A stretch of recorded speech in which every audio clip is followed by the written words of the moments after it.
이번 쌍특검법 재표결 부결에 있어서 국민의힘 공천이 큰 역할을 했다 이런 분석이 나오고 있는데 잘했다고 평가하세요? 아니면은 다른 평가 또 있습니까? 말씀하세요. 예. 아니, 공천을 잘했다고 보기는 어려워요.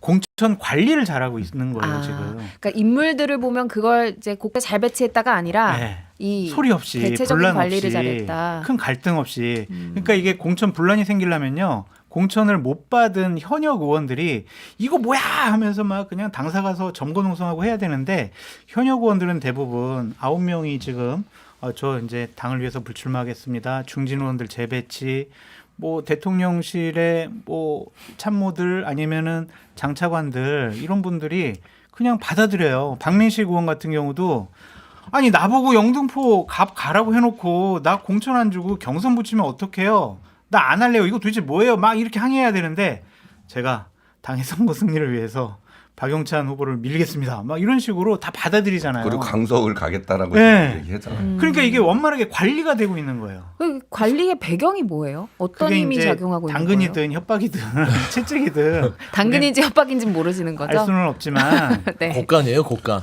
어쨌든 여러 가지 정치력을 갖고 이 부분 정리는 잘하고 있는 것 같아요. 곡간에서 저는. 인심 나는 건데 국민의힘은 결국에는 정부 여당이기 때문에 줄 게 많아요. 그러니까 이 여기에서 버림받으면 오갈 데 없으면 그렇게 하겠습니까? 죽기 살기로 막 생태 쓰겠죠. 그러니까 관리가 된다는 것은 곡간에서 인심이 나고 곡간에서 희생이 나오는 것인데 제가 봐서는 한동훈 비대위원장의 전체적인 공천 과정은 저는 늘 그 주장을 합니다. 어디를 가든 몰래 숨어서 담배를 핀다라는 것이에요. 그리고 보통 몸을 씻지 않고 세수만 하고 그렇게 다녀요. 가까이 다가서면 이게 오랫동안 씻지 않은 그런 느낌이 금방 알 수 있습니다. 비유인 거죠. 비유죠. 비유. 예. 예를 들어서 지금 공천 과정들을 보면 다 그냥 뭐 물갈이해야 될 사람들 하나하나 다 살려주고요. 그다음에 용산에서 내린 사람들 다 자세히 살펴보면 주진우, 이원모 다 노른자에 꽂았어요. 그렇게 되고 있어요. 그다음에 그 윤핵관들 뭐 저기 인유한 혁신위에서 좀 희생하라고 했던 분들 지금 김기현 대표도 뭐 주호영 원내대표 대구도 지금 뭐 권영진 그 뭐 예전 대구시장만 바뀌었을 뿐이지 다 거기서 거기입니다. 친윤 찐윤 그다음에 한동훈의 한심이 작용한 그런 공천이었다. 그래서 별로 저 좋은 공천 아니었다고 좀 평가. 아니 장진영 변호사님 공천 된 것 같아요. 그래서 좋은 공천이라고 평가할 수도 있는데 여기 예외로 두고 자, 보세요. 지금 이제 민주당도 이제 끊임없이 프레임을 만들어야 된다라는 거는 뭐 이해는 되지만 그게 이제 설득력이 있겠느냐라는 것도 별개잖아요. 처음에 계속 이제 프레임 만든 거는 검사 공천할 거다. 막 이런 얘기를 했어요. 근데 지금 검사 공천 얼마나 됐어요? 없잖아요. 그랬더니 이제 용산 공천할 거다. 막 그랬어요. 근데 용산에서 나온 사람들 줄줄이 다 지금 떨어지잖아요. 아까 주진우 이원모 이런 정도야. 이런 정도에 몇 사람은 당연히 있을 수 있죠. 그러나 전체적인 큰 틀에서 봤을 때 비율상 굉장히 낮단 말이에요. 자, 이걸 가지고 용산이 뭐 저 좌지우지했다 이렇게 얘기할 수 있어? 절대 그렇게 얘기할 수가 없는 상황입니다. 그랬더니 또 이제 그것도 안 먹히니까 찐윤 공천이다. 또 막 이래요. 그러니까 이거는 계속 그 예측이 틀리니까 프레임을 만들었는데 엇나가니까 또 다른 거 만들고 이러는데 이제 그게 잘 안 먹히고 있다라는 거고요. 그다음에 뭐 한동훈 비대위원장이 뒤에서 뭘 자꾸 뭐 담배를 피기는 그 비유예요. 비유지만 네. 그런 식이죠. 뭐. 한동훈 비대위원장이 물밑에서 또는 막후에서 하는 역할들이 있어요. 그게 뭐냐면 김무성 대표 같은 분들 만나가지고 불출마 권유를 하고 또 장제원이나 또 뭐 지금 9명 불출마 선언했단 말이에요. 그런 과정에서 자본을 만들어내지 않고 있잖아요. 그런 분들 만나서 설득하고 이게 뭐 뒤에서 담배 피는 거랑 비유할 수 있는 일입니까? 그렇지 않죠. 좀 말씀하세요. 그리고 제가 예를 들어드릴게요. 그리고 말이에요. 현역 불패다라고 자꾸 얘기하는데 왜 현역 불패예요? 불출마 선언하는 사람들이 이렇게 9명이나 되고 그다음에 그 경선에서 져가지고 조수진, 김용판, 그죠? 또 누구예요? 부산의 전봉민, 이주환 이런 사람들이 지금 다 날아갔잖아요. 이게 왜 현역 불패입니까? 그것도 이해가 안 돼요. 왜 자꾸 이런 표현을 쓰는지. 그러니까 이런 팩트하고도 안 맞는 얘기들이 자꾸 이제 재생산되고 있는데 그러면 이제 이해를 현역의원 시켜드릴까요? 공천 생존율이 높다는 요 지금 이야기에 대해서 좀 뭔가 사실관계 정리해 주실 수 있는 패널분이 있나요? 제가 정리를 해드릴게요. 예. 그러니까 제가 이제 뭐 제가 갖고 다녀요. 뭘 갖고 다녀? 신윤석열이 인사부터 해서 대통령 출신이 어디가 됐는지. 지금 휴대폰 키셨어요. 근데 보면은 이제 그 강승규 시민사회수석 대통령실 있으면서 거기 가서 선거운동했던 분이에요. 그거는 누구나 보더라도 그다음 부적절한 선거 개입 부분도 있던 부분이에요. 공천하잖아요. 이런 게 바로 말하자면 대표적인 케이스들입니다.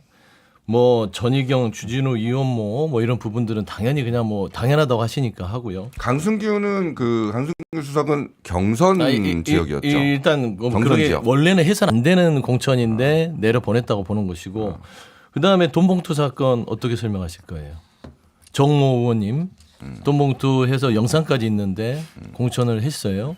그다음에 공주에 계시는 정모 의원님 실형받았죠. 실형받았는데 단수 공천했어요. 그다음에 그 노량진 수산시장인가요? 아니면 어디 그 수해 현장 가서 비라도 왔으면 좋겠다 또 막말했던 김모 의원님 공천했어요. 그다음에 박모 의원이 있어요. 상임위 국토위를 하면서 그 관련 기관한테 수십억 수백억의 공사 수주했던 부적절한 분을 공천했어요. 이런 대표적인 케이스만 보더라도 현역 부패라고 할 수밖에 없는 거 아니겠습니까? 근데 이게 뭐 너무 자랑스럽게 뭐 물갈이를 했다? 저는 그 말이 어떻게 납득이 안 되네요. 그러니까 자랑스럽게 물갈이했다라고 얘기한 적은 없고 현역 불패다라고 얘기하는 게 팩트하고 맞지 않다라고 이 얘기하는 정도는 거예요. 불패죠. 어떻게 그게 안 해도 될 불패입니까? 사람들을 다 현역을 살려줬잖아요. 김준 대표. 그러지 않습니까? 저는 그 사면해주고 공천해준 분들 이분들이 진짜 문제인 것 같아요. 뭐 전 국정원 차장 서천호 차장인가 중남 당진이고 김진모 전 민정비서관 여기도 청주 쪽에 아마 공천 받았을 거고 그 다음에 그 이름 갑자기 까먹었는데 경기지방경찰청장 하여튼 이런 분들 다 이번 정권 들어서 사면해주고 심지어 그 사면 받기 전날 공천 신청한 사람도 있다는 거 아니에요? 그래서 이게 지금 도대체 정부가 내세웠던 공정과 상식이 뭐냐라고 하는 부분에서 굉장히 문제가 많은 공천이라고 당연히 생각하고요. 뭐 그 워낙 대통령실 관계자가 많기 때문에 그 사람들 다 공천 줄 수 없습니다. 그렇긴 한데 문제는 이제 이런 사면 공천이 있는 것이 사실 지난 강서 구청장 선거와 똑같은 면모로 보여 있다는 건 대단히 문제적이라고 보는 거고 그래서 이게 사실은 심지어 그 뭐죠? 그 경기지방경찰청 그분은 경남 사천 하동 이쪽일 거예요. 그러니까 공천만 되면 거의 당선인 곳이기 때문에 그래서 뭐 좋은 공천이었다고 평가받기는 어려울 겁니다. 장 소장님, 한동훈 위원장은 뭐 이런 지적들에 대해서 비례대표에서 좀 보완해서 좀 기대를 충족시키겠다 이런 입장이던데요. 잘 될 거라고 보세요? 지금 비례대표의 영입 인사라든지 아니면 우리가 그래도 새로운 인재 영입해가지고 새로운 사람들을 물갈이 공천을 한 거예요. 이런 분들과 함께 정치할게요라는 부분을 나타내고 싶어 할 거고 강남 가불병, 서초울 그리고 대구 경북이 한 7군데 있거든요. 부산 경남에도 한 7군데가 있고. 찐 텃밭이라고. 그러니까 여기는 불리는데. 아직 경선을 할지 단수 공천할지 우선 공천할지 아무것도 정하지 않았어요. 그러니까 이 지역을 어떤 사람에게 어떠한 형식으로 줄까? 그것이 국민들에게 어떠한 물갈이 공천으로 보여질까 상당히 고민하는 것 같거든요. 그래서 저는 기본적으로 이거를 좀 살펴보고 국민의힘 공천을 종합적으로 평가를 해야 되는데 전반적으로 저보고 국민의힘 공천 어땠어요? 라고 물어보면 저는 잘하고 있다라고 말씀드릴 수밖에 없어요. 왜냐하면 공천 관리를. 공천 관리도 그렇고 이러한 모습들, 그러니까 상향식 공천이잖아요, 거의 경선을 통해서 예. 경선 이긴 사람, 그냥 현역 의원이든 누구든 실세든 이긴 사람 주는 거잖아요. 그게 저희가 2016년에 김무성 대표가 상향식 공천, 국민 공천을 하겠다는 근본 취지였거든요. 그 부분에 대한 이제 리포트를 제가 만들었던 사람이고 물갈이라는 부분은 인위적으로 내려 꽂게 할 수밖에 없거든요. 그러면은 그건 옳지 않은 공천 같아요. 그래서 저는 상향식 공천은 그냥 뭐 잘 되고 있는 거 아니냐라는 생각도 듭니다. 그러면은 장전 위원장님 질문 드리고 싶은 게 이 국민 추천제 요거 당 내에서 이제 후보들이나 현역 의원들의 평가는 어때요? 뭐 반발 목소리도 나오기는 하는 것 같던데. 아니 사실은 그 구체적인 내용이 공개되질 않아서 저도 뭐 어떻게 하겠다는 건지 잘 모르겠어요. 그런데 이제 문제는 이제 포인트는 뭐냐면 지금 우리 당의 가장 이제 텃밭이라고 할 수 있는 곳에 대한 공천이 진행되지 않고 있고 이 부분이 활용점정이 될 수 있을 거다라고 저는 봐요. 그런데 이제 그 방식이 지금 일단 국민 추천제라는 게 제안이 됐긴 했는데 어찌됐든 간에 이게 이 부분에서 국민들의 관심을 굉장히 일으키고 또 뭐 감동이 없다 그러는데 그런 뭐 감동일지 아니면 아주 신선감일지 이런 것들을 줄 수 있는 포인트로 만들 거다.